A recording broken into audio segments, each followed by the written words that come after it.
At construction sites, Shimizu Corporation addresses labor shortages by employing 3D printing robots.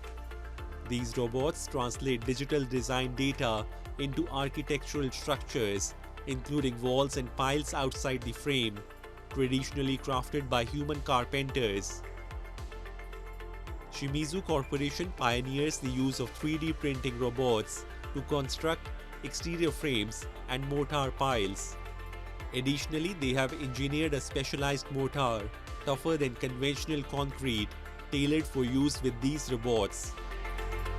建設技能労働者がどんどんこれから減っていくという状況にありまして、生産性向上であったり精進化技術というものが非常に求められております。